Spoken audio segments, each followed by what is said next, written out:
5 kilo अनाज विकास होता है देश का, यही 5 किलो के लिए मर रहा है देश। बीजेपी को भगाना है, जिसको हम लोग शॉर्ट वे में बोलते हैं बड़का झूठा पार्टी और भारत जलाओ पार्टी है। एक अति एक पिछड़ा का बेटा बिहार में जो है नया लकीर खींच चुका है राजनीति का। अब इसको बोल के हम लोग को ले गया कि आरक्षण देंगे, आइए अनुशंसा की है। आज 5 साल होने जा रहा है ना। गरीबों का मसीहा आदरणीय लालू यादव जी का बेटा सीएम बनेगा तो उसमें तो किसी को दिक्कत नहीं है। एक अति पिछड़ा का बेटा उप मुख्यमंत्री बनेगा, इसमें तो कोई दिक्कत नहीं है।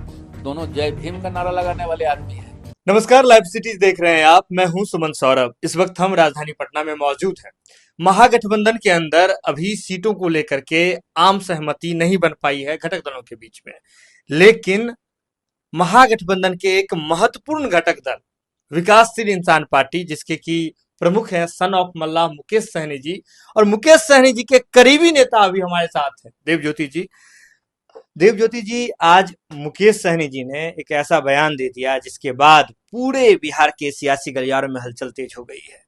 मुकेश सहनी जी ने सीधे तौर पे कह दिया कि वे नरेंद्र मोदी जी जो प्रधानमंत्री हैं, एनडीए के सबसे बड़े नेता माने जाते हैं, उनके लिए जान की बाजी लगाने के लिए तैयार है, जान देने के लिए तैयार है।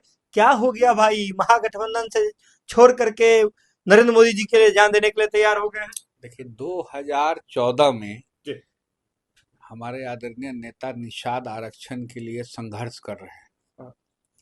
2014 में उन्होंने एनवीएस निषाद विकास संघ का एक बैनर तले जो है पूरा बिहार, उत्तर प्रदेश, झारखंड में गांव गांव जाके कि आरक्षण का जो लड़ाई है, उस आरक्षण की लड़ाई को आज संघर्ष करते करते 2025 में हम लोग आ गए और निषाद आरक्षण की लड़ाई हम लोग केंद्र से लड़ रहे हैं।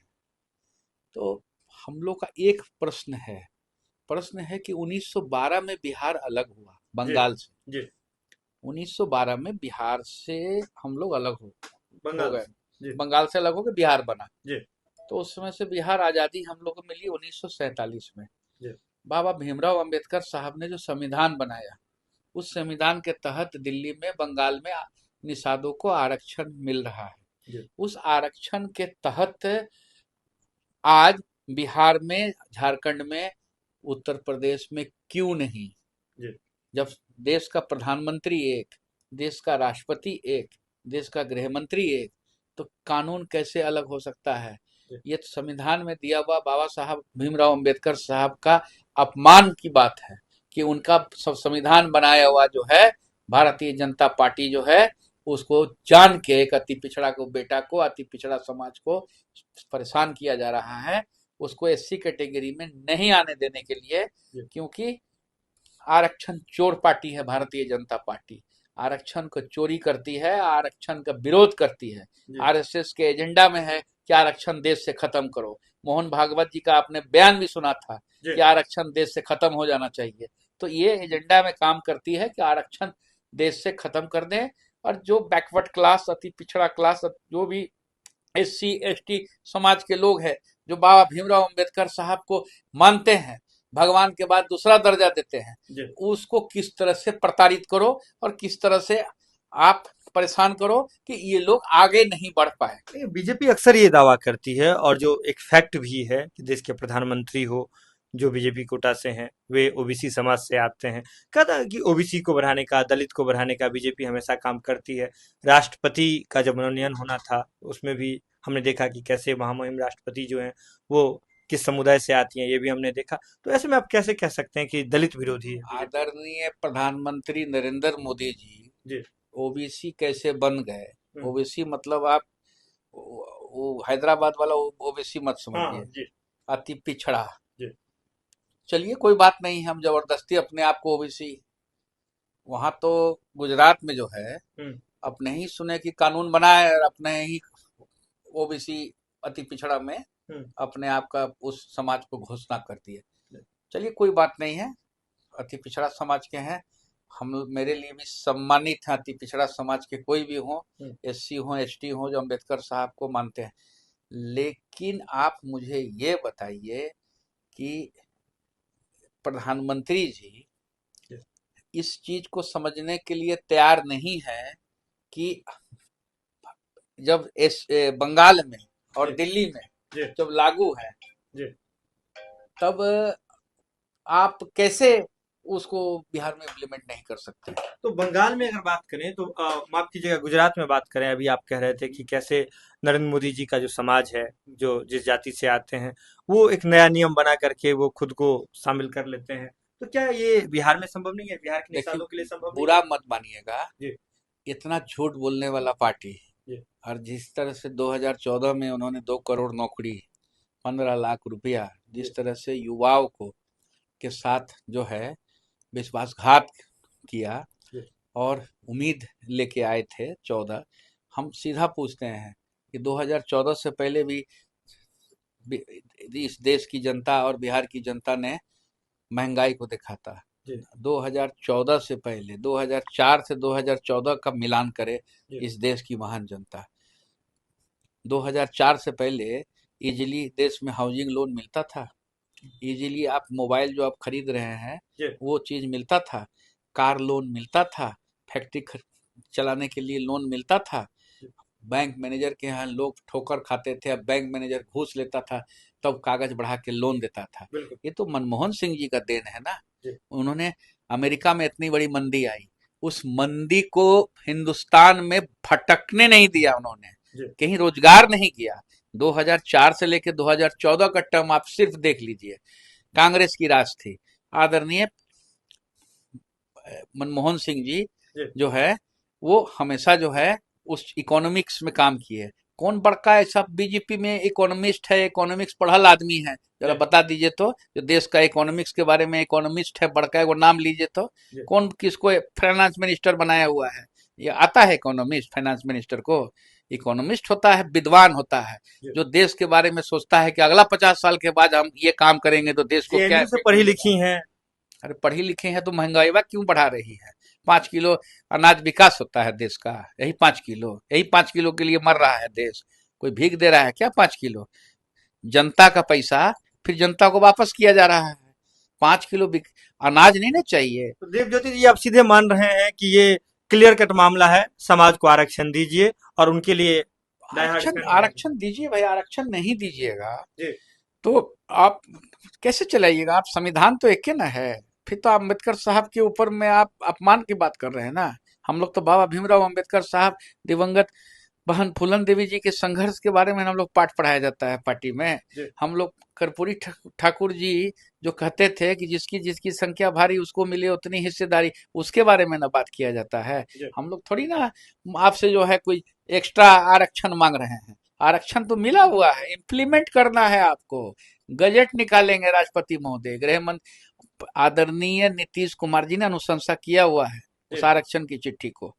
तो मतलब निषाद को आरक्षण मिला हुआ है, बस उसका इम्प्लीमेंट करना है। अरे आप आदरणीय नीतीश कुमार जी ने भेजा हुआ है जी आरक्षण, रिकमेंड किया हुआ है, जी। केंद्र को उसको इम्प्लीमेंट करना है। कोई इसमें थोड़ी ना है कि फिर से। एनडीए की बात छोड़ देते हैं देवज्योति जी, अब महागठबंधन पे थोड़ी देर के लिए आ जाते हैं। अब अभी आपके पार्टी में, अभी आप सीधे तौर पे कह रहे थे कि मनमोहन जी बहुत अच्छा काम किए, देश को अच्छे तरीके से चलाया, कांग्रेस की बात कर रहे थे। कांग्रेस आरजेडी में ही सीट शेयरिंग की बात अभी तक क्लियर नहीं हो पा रही है, किसके नेतृत्व में चुनाव लड़ा जाएगा ये क्लियर नहीं हो पा रही है। और अभी वीआईपी पार्टी जो महागठबंधन का एक महत्वपूर्ण घटक दल है, वो कितने सीटों का इस बीच में डिमांड कर रही है? ये साफ क्लियर है। जी आदरणीय तेजस्वी यादव 2020 में ही इस राज्य के मुख्यमंत्री बन गए थे। जी 12,000 वोट का डिफरेंस था। जी हम हर एक जगह ये बात बोलते हैं, 12,000 वोट का डिफरेंस था एनडीए और इंडिया गठबंधन में। जी तो ये बहुत ज्यादा का डिफरेंस नहीं था। उसी समय हम लोग अगर आरक्षण का लोभ नहीं हम लोग को दिया रहता बीजेपी जी। कि आरक्षण दे देंगे, आप यही ना बोल के हम लोग को ले गया कि बिल्कुल। आरक्षण देंगे, आइए आइए अनुशंसा किए। आज जी 5 साल होने जा रहा है ना। जी आदरणीय नीतीश कुमार जी का चिट्ठी, वो चिट्ठी बीजेपी अपने पास जो है उसको रखी हुई है, खाली दस्तखत करके बढ़ाना है, राष्ट्रपति को इम्प्लीमेंट करना है। जी तो बीजेपी को देना है ना आरक्षण। जी और हम लोग अगर रह जाते तेजस्वी यादव जी के साथ जी और हमारे आदरणीय नेता डिप्टी सीएम के नाम से जो है चुनाव लड़ते, जी तब भाजपा को तो हम लोग धूल चटा दिए रहते इस बार 2020 में। इस बार स्पष्टता है कि इस बार बनेंगे मुकेश सहनी जी डिप्टी सीएम उप इसमें मुख्यमंत्री। सोचना क्या है, एक पिछड़ा का बेटा, गरीबों का मसीहा आदरणीय लालू यादव जी का बेटा जी सीएम बनेगा तो उसमें तो किसी को दिक्कत नहीं है। अरे कहते पिछड़ा का बेटा उप मुख्यमंत्री बनेगा तो इसमें तो कोई दिक्कत नहीं है। दोनों जय भीम का नारा लगाने वाले आदमी हैं। जय भीम को कौन हरा देगा, अंबेडकर को कौन हरा देगा देश में। वीआईपी पार्टी कितनी सीट पर मानेगी इस बार? देखिए, सीट जो है ये बड़ा, हम थक जाते हैं बोलते बोलते इस सीट का जो क्वेश्चन है। जी हम लोगों ने राष्ट्रीय कार्यकारिणी का जो वाल्मीकि नगर में जी जो बैठक हुई थी, इस बैठक में हम लोगों ने आदरणीय नेता सन ऑफ मला मुकेश सैनी जी, फिर से हम ध्यान से हम बोल रहे हैं, जी फिर से सुनिएगा बढ़िया से हम जो बोल रहे हैं। हम लोगों ने उनसे मांगा था कि कर्पूरी ठाकुर जी के विचारधारा की पार्टी है। कर्पूरी ठाकुर जी हमेशा कहते थे कि जिसकी जिसकी संख्या भारी उसको मिले उतनी भागीदारी। आज 14% का दावेदारी करता है निषाद समाज। जी तो उस हिसाब से हम लोगों ने हम आदरणीय नेता को सुझाव दिया था और हम लोगों ने उनको रिक्वेस्ट किया था कि हम लोग को वीआईपी को कम से कम 60 सीट में बिहार में लड़नी चाहिए। बाकी कोऑर्डिनेशन कमेटी के चेयरमैन आदरणीय तेजस्वी यादव जी हैं और उस कोऑर्डिनेशन कमेटी के मेंबर हमारे आदरणीय नेता सन ऑफ मला मुकेश सैनी जी हैं। छोटा भाई बड़ा भाई का रिश्ता है। हम एश्योर करते हैं आपको एक बढ़िया सम्मानित जो सीट की संख्या है वो वीआईपी को मिलेगा। और दोनों के बीच में दिन भर में 10 बार बात होती है। ऐसा नहीं है कि जी हमारे आदरणीय नेताजी को लिस्ट लेके मीडिया को बता के जाना पड़ेगा कि हम मिलने जा रहे हैं। जी वो सब अच्छा से बातचीत हो रही है। एक अति पिछड़ा का बेटा, एक पिछड़ा का बेटा बिहार में जो है नया लकीर खींच चुका है राजनीति का और उसको हम लोग स्थापित कर एक देंगे एक चुनाव। अंतिम सवाल पूछ रहे हैं। इधर बगल में झारखंड है। झारखंड से हेमंत सोरेन भी इस बार बिहार चुनाव पर नजर बनाए हुए हैं। कह रहे हैं कि फ्रंट फुट पर आकर के खेलना चाहते हैं। वो भी यहाँ नया सीट जो है सहयोगी के रूप में नहीं बल्कि सीट डिमांड कर रहे हैं। यहाँ महागठबंधन में पहले से इतने दल हैं, आपस में फिर कैसे बन पाएगा वो भी कोऑर्डिनेशन? हमारा कोऑर्डिनेशन कमेटी में इस मामला को लेके बातचीत चल रही है। जी जहां तक मुझे पता है जी सब एडजस्ट हो जाएगा। हम लोग का मेन है कि भाजपा भगाओ बिहार बचाओ। बीजेपी को भगाना है जिसको हम लोग शॉर्ट वे में बोलते हैं बड़का झूठा पार्टी जी और भारत जलाओ पार्टी। तो सब सेट हो जाएगा। कोई दुखी नहीं होंगे ना। झारखंड के आदरणीय मुख्यमंत्री हेमंत सोरेन जी दुखी होंगे ना। सब मिल के हम लोग बीजेपी को भगाएंगे, यहाँ खदेड़ के भगाएंगे। देव ज्योति जी अभी हमारे साथ थे। मुकेश सहनी जी के काफी करीबी नेता हैं, बहुत ज्यादा जानकारी रखते हैं, महागठबंधन के बारे में अच्छी पकड़ है, राजनीति के बारे में अच्छी पकड़ है।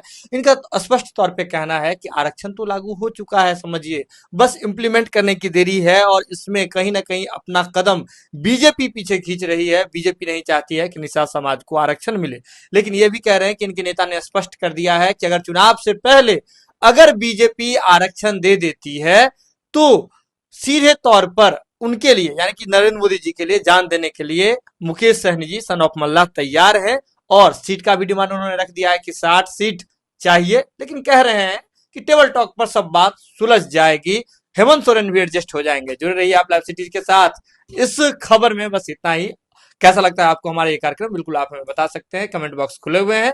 वीडियो को देख लिया तो जरूरत है इसे शेयर करने की और सब्सक्राइब करने की। बहुत बहुत धन्यवाद।